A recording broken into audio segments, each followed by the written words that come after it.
Não terás outros deuses diante da minha face, diz o mandamento da lei de Deus. Este mandamento, que na versão dos padres gregos, resume 3 grandes versículos do capítulo 20 do livro do Êxodo. Santo Agostinho, de forma didática e sintética, coloca este mandamento dentro do amar a Deus sobre todas as coisas. Na verdade, o Decálogo, os 10 mandamentos, são expressos em mais de 17 versículos em forma de um único texto.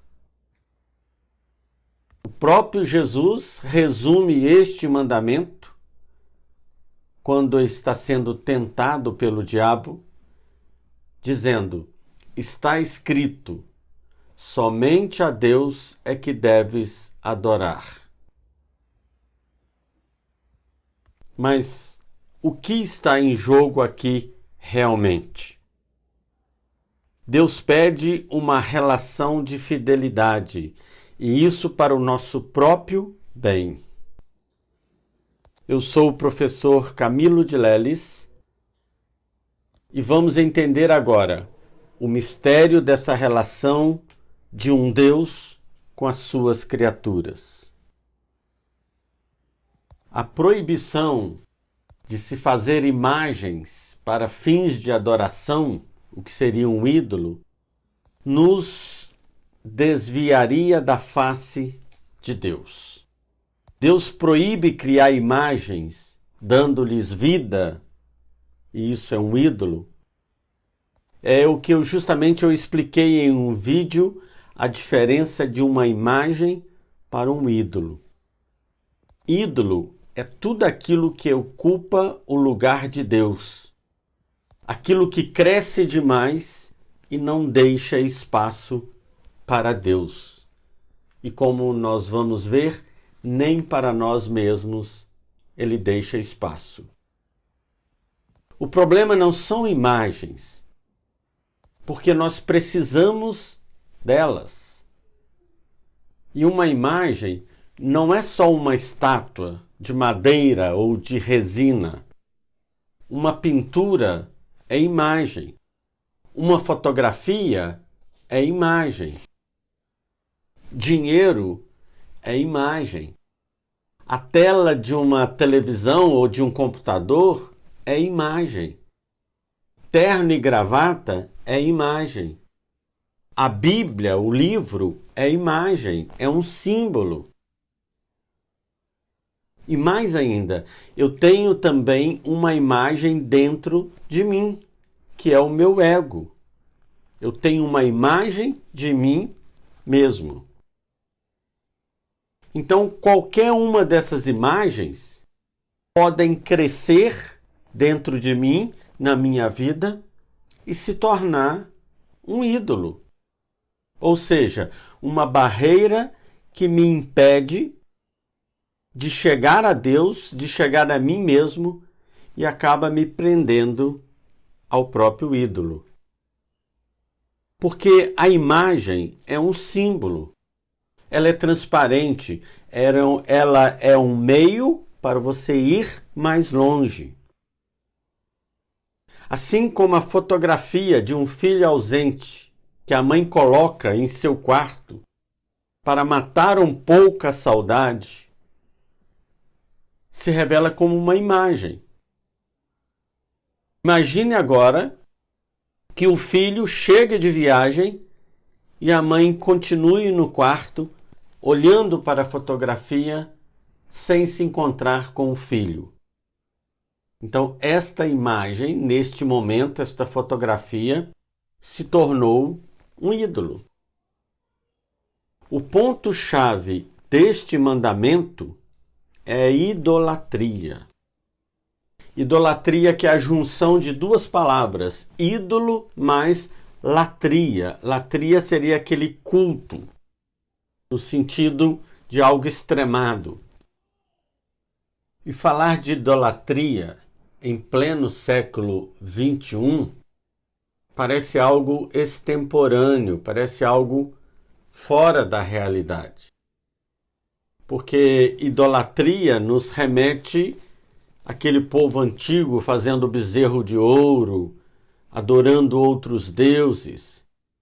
E parece que é algo que não aconteceria nos dias de hoje. Mas a questão é mais complexa. Em uma relação amorosa entre duas pessoas, por exemplo, um casal, na medida em que o homem dá mais importância ao seu trabalho, se envolve tanto que perde o foco do amor a dois. E isso não é só uma traição, isso é uma idolatria, é uma escravidão. Vou explicar de outra forma. Todo ser humano é uma fagulha de Deus. Todo ser humano veio de Deus e é atraído por Ele, sente uma atração por Ele.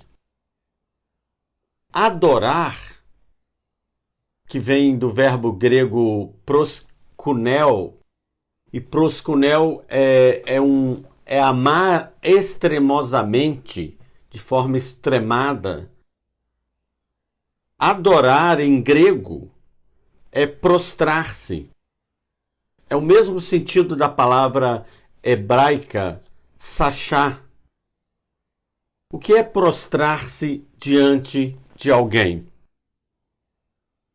Literalmente, você prostrar é colocar a sua cabeça no chão e, ao mesmo tempo, perder a visão naquele momento. Você, de alguma forma, se subjuga ao outro, como se estivesse entregando ali o seu caminho, o seu comando, que é a cabeça, e também a sua visão. É como se você passasse, no momento em que você prostra, o comando da sua vida para outra pessoa ou para uma situação.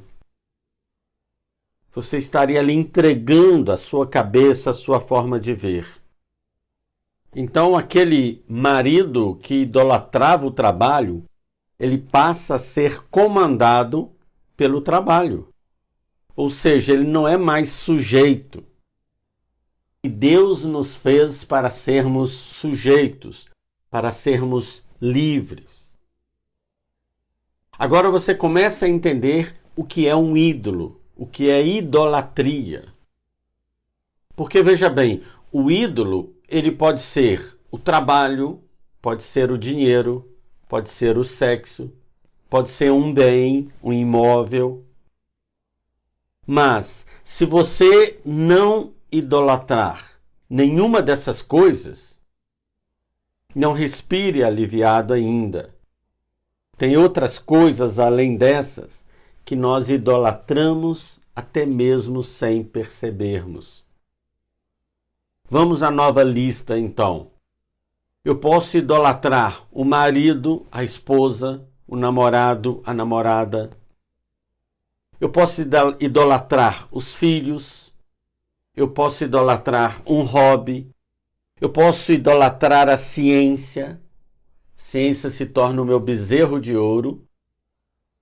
Eu posso idolatrar até o meu próprio ego. Quando Deus diz, não terás outros deuses, não é este o desejo de um Deus ciumento, exclusivista, não é um capricho de Deus, não. É porque só Deus pode ser adorado. Só posso prostrar-me diante de Deus. E por que isso? Porque nenhuma daquelas coisas, das listas que eu mencionei, tem cacife para ser o centro da nossa vida, para comandar a nossa vida. Nenhuma daquelas coisas tem cacife para que eu coloque a minha vida nas mãos de qualquer um deles.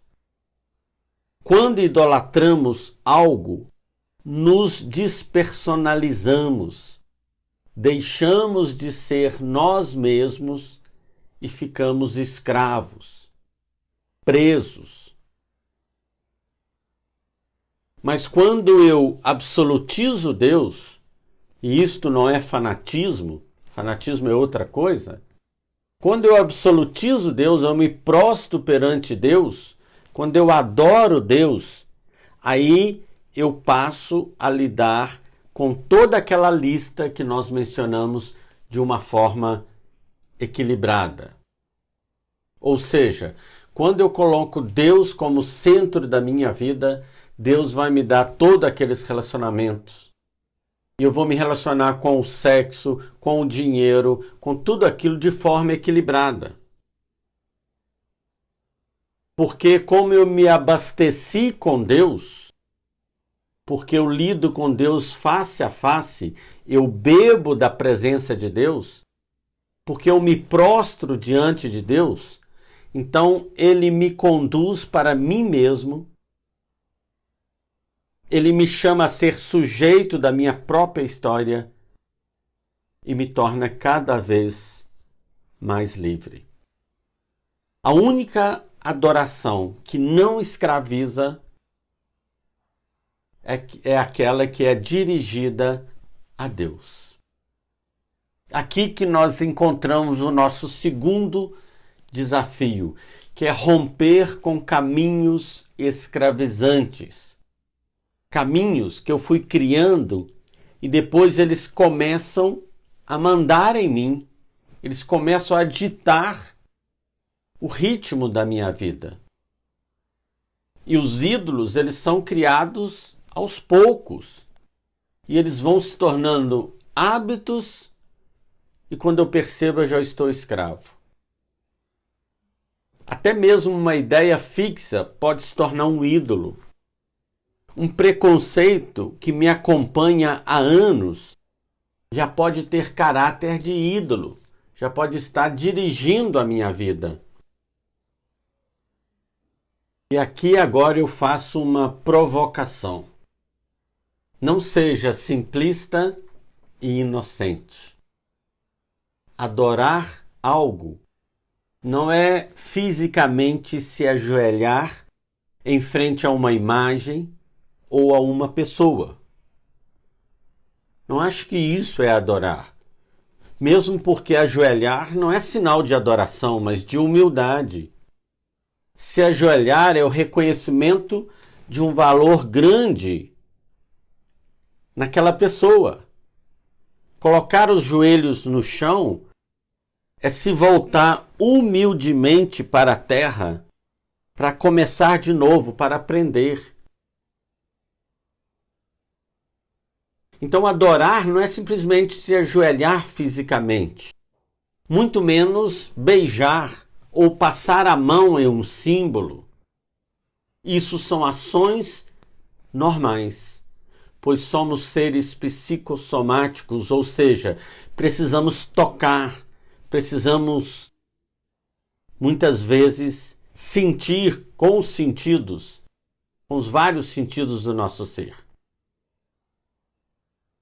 Assim, alguém toca a pessoa amada, ou a mãe acaricia os cabelos do filho, ou toca a sua fotografia na sua ausência. Alguém fica passando a mão na Bíblia, beija a Bíblia, ou se ajoelha diante dela.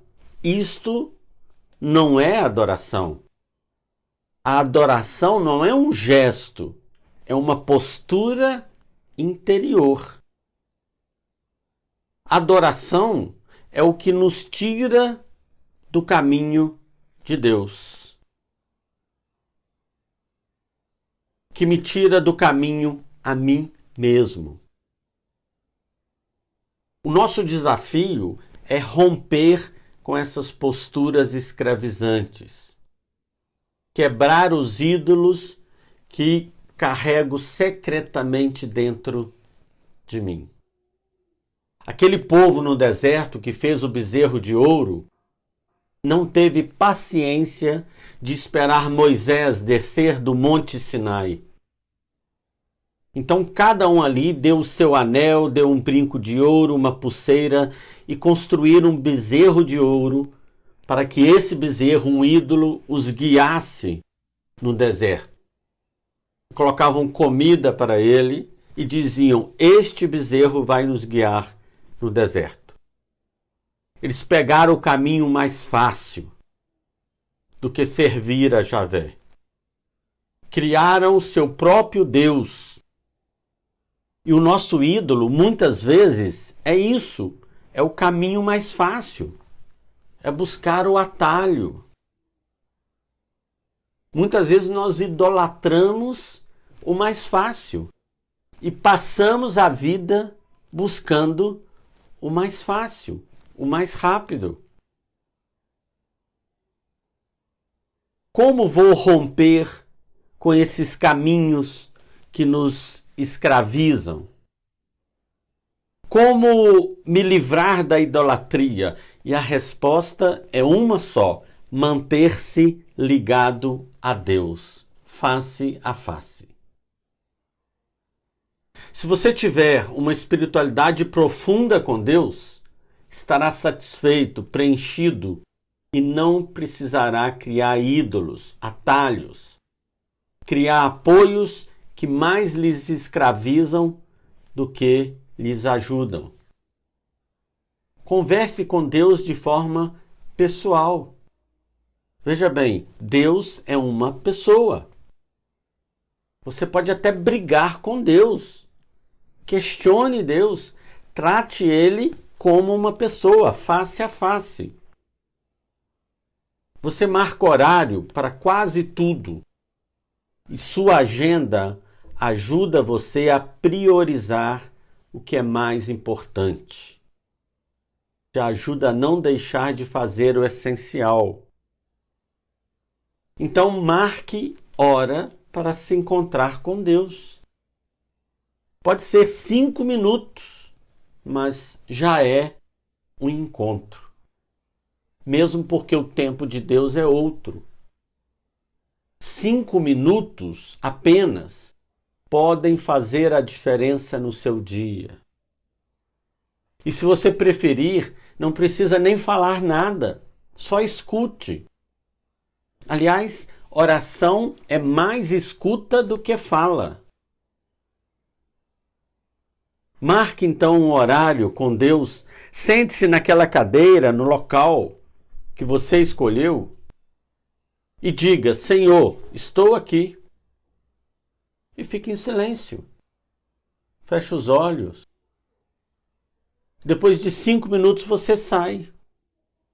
Não subestimem o encontro com Deus. Você pode pedir a Deus para revelar os ídolos que estão secretamente escondidos nas várias dobras do seu ser. Crie lembretes no seu dia para se lembrar de Deus, da pessoa de Deus. Escreva uma pequena oração, um pequeno texto bíblico, coloque na carteira, na bolsa, pregue ali em algum lugar. Alguns judeus antigos usavam o tefilim, que Deus havia pedido para eles naquele tempo, que são pequenas bolsas de couro que eles colocavam dentro ali alguns textos bíblicos, alguns mandamentos de Deus, alguns lembretes, e amarravam no braço, costuravam muitas vezes na roupa, para nunca se esquecerem de que Deus era por eles. Procure nesta semana descobrir os seus ídolos secretos, situações escravizantes que o impedem de ser você mesmo. Descubra que Deus é o único que pode te tornar livre e revelar a sua verdadeira identidade. Prostre diante de Deus. Adore-o. Entregue-lhe sua cabeça e seus olhos. Certamente você ficará mais inteligente enxergará mais longe. Adore-o. E lembre-se, Deus lhe deu a face dele. Dele também a sua face.